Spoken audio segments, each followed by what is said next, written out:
వీక్షకులందరికీ నమస్కారం.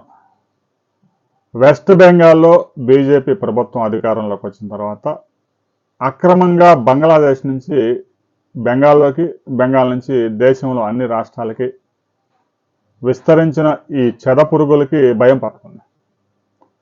ఈ చొరబాటుదారులు ఎవరైతే ఉన్నారో బంగ్లాదేశ్లోనే దాదాపుగా 1,50,00,000 మంది ఉండవచ్చు అనేది అంచనా.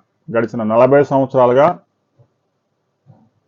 నా దేశం నా జన్మ హక్కు అన్న విధంగా బంగ్లాదేశ్ వాళ్ళు బెంగాల్లోకి ప్రవేశించి అక్కడ కొన్ని రోజులు ప్రభుత్వ భూముల్లో ఆక్రమించి అక్కడ గుడిసెలేసుకొని అక్కడ ఆధార్ కార్డులు రేషన్ కార్డులు అన్ని పుట్టించుకొని పని దొరికితే అక్కడ ఉండడం, లేదంటే హైదరాబాదు, కేరళ, బెంగళూరు, ముంబై ఎక్కడ పని దొరికితే అక్కడ బ్రోకర్లు పని కుదర్చడం, వాడిని పనిలో పెట్టడం, వాడి దగ్గర 5,000 10,000 తీసుకోవడం.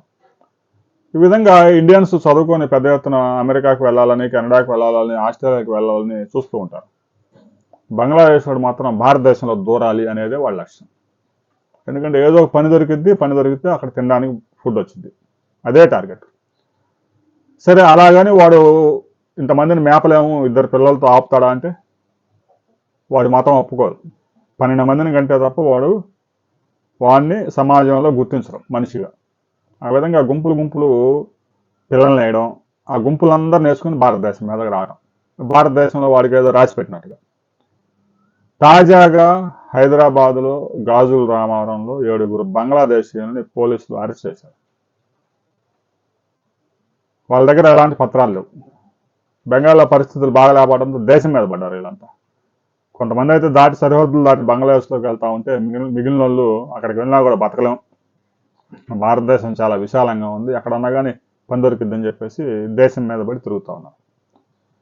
వాళ్ళని ఏజెంట్లు తీసుకొచ్చి ఏదో కంపెనీలో పనికి పెట్టడం, ముఖ్యంగా దక్షిణాది రాష్ట్రాల్లో కష్టపడి చేసే పనులు, రిస్క్తో కూడుకొని చేసే పనులు ఎవడు చేయడం. ఆ ఇటుకల పరిశ్రమలో పనిచేయాలంటే ఒరిస్సాలో ఉన్న పేదరికం మనుషుల్ని తీసుకొచ్చి చేయించుకుంటా ఉన్నారు. అత్యంత పేదరికంలో ఉన్న వాళ్ళు తప్ప ఇటుకలు తయారు చేసేవాడు దొరకదు. ఇక బరువులు మోసే పనులు కూడా అదే పరిస్థితి.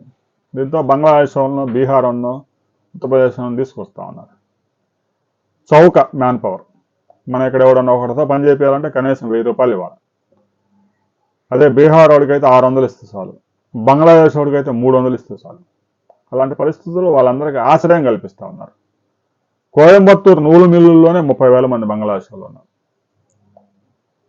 ఇక ముంబైలో హౌస్ కీపింగ్ పనిలో 2 లక్షల మంది బంగ్లాదేశ్ వాళ్ళు వచ్చి జాయిన్ అయ్యారు. చిన్నగా దూరడం చెదపురుగులాగా. ఆ మొత్తం లోపలంతా డొల్ల చేసే వరకు బయటికి చెదపురుగు కనపడదు. అలాగని వీళ్ళు కూడా చేస్తూ ఉన్నారు. హైదరాబాద్లో కేవలం ఒక 7 అయితే అరెస్ట్ చేశారు పోలీసులు. మరి ఆ పాత బస్తీలో గుంపులు ఉన్నారు, 60,000 మంది బంగ్లాదేశ్ వాళ్ళు ఉన్నారు. మరి అక్కడ కూడా డెకాయిట్ ఆపరేషన్ చేసి వాళ్ళందరినీ పట్టుకోవాల్సిన బాధ్యత పోలీసుల మీద ఉంది. బెంగాల్ నుంచి పారిపోయే వాళ్ళంతా దేశం మొత్తం విస్తరించారంటే దేశ భద్రతకి పెనుముప్పు. వారు అసలు భారతదేశంలో ఉండడమే దరిద్రం. దేశంలో ఇప్పటికే 147 కోట్ల మంది జనాభా వచ్చారు. తాగడానికి మంచినీళ్ళు ఉండవు, సరైన రోడ్లు ఉండవు, వీధి కుక్కలు కన్నా కూడా దారుణంగా మనుషుల పరిస్థితి తయారైంది భారతదేశంలో. ఇంకా బంగ్లాదేశ్ నుంచి గుంపులు వచ్చి ఆ వచ్చినోడు ఉండకుండా ఒక్కొక్కడు 12 మంది పిల్లల్ని వేసి ఈ విధంగా కాలనీలు తయారు చేస్తాంటే పురుగులు మాదిరి. ఇక భారతదేశ భద్రత ఎక్కడ ఉంటుంది? పాకిస్తాన్ నుంచి ఎవడన్నా ఫోన్ చేసి పలానా దగ్గర బాంబు పెట్టరా, నీకు 10,000 ఇస్తానంటే పెడతాడు. ఎందుకంటే వాడికి కావాల్సిన 10,000, 100 మందిని చంపే పరిస్థితి. ఇలాంటి పరిస్థితుల్లో తాజాగా తెలంగాణలో ఆంధ్రప్రదేశ్కి పెను ప్రమాదం పొంచి ఉంది. ఎక్కడైనా విచిత్రంగా మనుషులు కనిపించినా, వీరు భారతీయులు కాదని అనుమానం వచ్చిన వెంటనే పోలీసులకి సమాచారం ఇవ్వండి. ఈ ఉగ్రమూకల్ని చొరబాటుదారులు కనుక ఏరివేయకపోతే భారతదేశ భద్రతకి భవిష్యత్తులో పెను ముప్పు. స్వతంత్రం వచ్చినప్పుడు 3 కోట్లు ఉన్న జనం 23 కోట్లు అయిపోయారు. రాబోయే రోజుల్లో 40 కోట్లకు కూడా పోతారు. ఎందుకంటే వాళ్ళకి చదివించాలి, పిల్లల్ని స్కూల్లో వేయాలి, ఉద్యోగాలు తీసుకెళ్ళాలని ఆలోచన ఉండదు. కనడం వరకే వాడి బాధ్యత, మిగతా అంతా వాడే చూసుకుంటాడు. తినడం, కనడం, ఇదే పనిలో ఉన్నారు.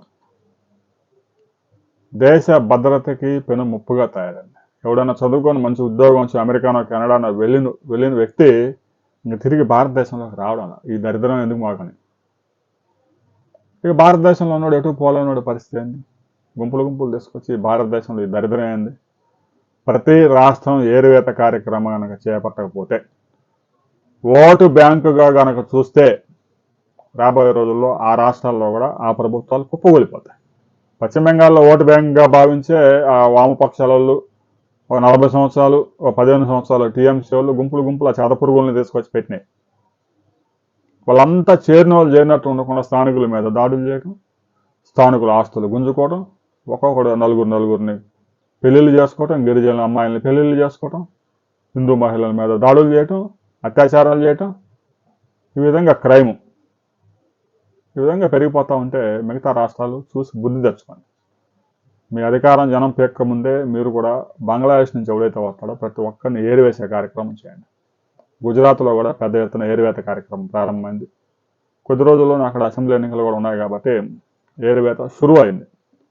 వాళ్ళంతా కాంగ్రెస్ పాలిత రాష్ట్రాలు తెలంగాణకి, కర్ణాటకకి, కేరళ మీద పడ్డారు.